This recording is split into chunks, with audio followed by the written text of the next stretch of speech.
Hey guys, it's been over a week, but I am back, and today I am going to take you on a journey in a day in my life as I explore Portugal.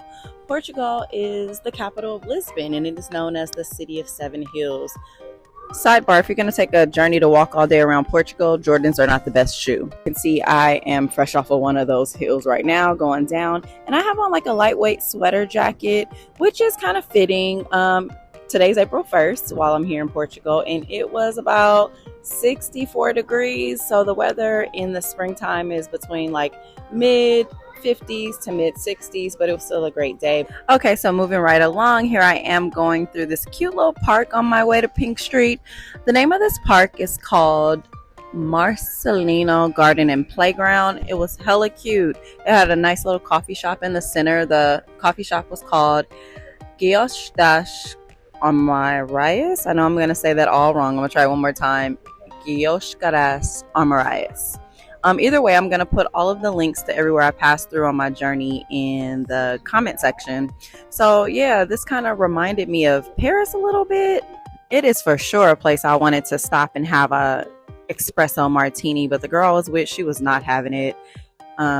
Walking up and down these hills, and she was hella annoyed with me taking content, but the show must go on. Walking doesn't annoy me. I like to walk even if it's close enough so I could get the lay of the land. If I wasn't walking, I would not have been able to explore that. Portugal has tons of antique shops, like literally every 3 steps, antique shops, which I also wanted to stop in, but that girl was so annoyed. I was barely able to ask her to take a picture of me. This is where I came to the conclusion that I need to hire someone to travel with me and take pictures. Like my next companion, they are for sure going to be a photographer.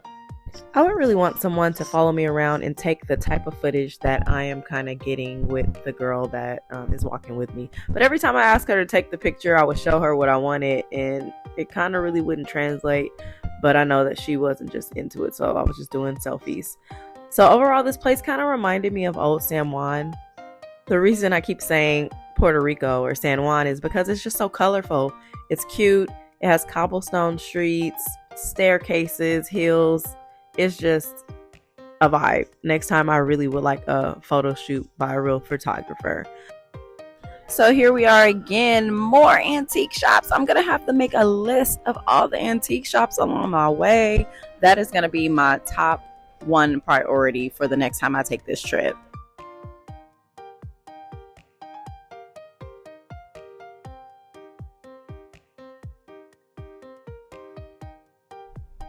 And here we are passing the Parliament building of Portugal. And like I said before, it really does give the flavor of Old San Juan and kind of like the French Quarters. So it's like the French Quarters met Old San Juan. And I love these trolleys. Next time I have to get on one of those as well. So I don't really do too much souvenir shopping, but of course, this was my first time in Portugal, so I did want to stop and get me a magnet. I collect 3 things: magnets, shot glasses, and bells, and I got all 3.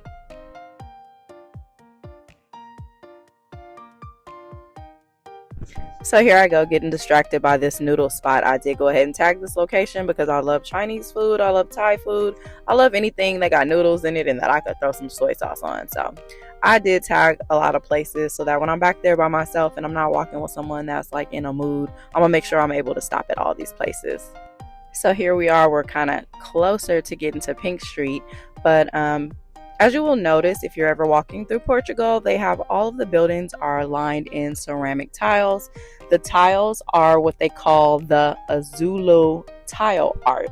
And you can find out more about this if you go to the National Tile Museum, which is located in Portugal, and it has like the largest one-of-a-kind mosaic tile art in the world.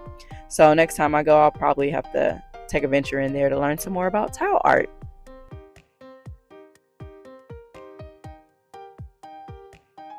So overall, the walk wasn't bad at all. It took about 1.5 miles from the hotel to get to Pink Street, and boom, here we are. A cloudburst came upon us as soon as we got there, so it started raining as we were standing under the umbrellas, and I thought that was really neat. It did not disappoint. It was really cute. pink. That's my favorite color. The only downfall about touristy areas like this is it's hard to get a clean shot when you want to take a picture. It's always people in your background, so you need to get an editing app or something where you could delete those people. But So since this is a yeah, I real was touristy happy area. There are people selling things, and I decided to rent a tuk-tuk so that I could go see some sights throughout Lisbon. And since it was raining, we wanted to like duck off into something so that we're not walking in the rain. But as soon as we got the tuk-tuk, it stopped raining. Rain or no rain, I'm always a fan of taking some type of tour if it's your first time in a city. Like not a big tour where it's going to take 8 to 9 hours of your day, but like a little hop on, hop off bus, or in our case, hiring a tuk-tuk driver. There was 3 options we could have took for this tour, but we chose the one that was just like 2 hours to take you to all of the major viewpoints, which was the Alfama area. It has all of the 5 major viewpoints.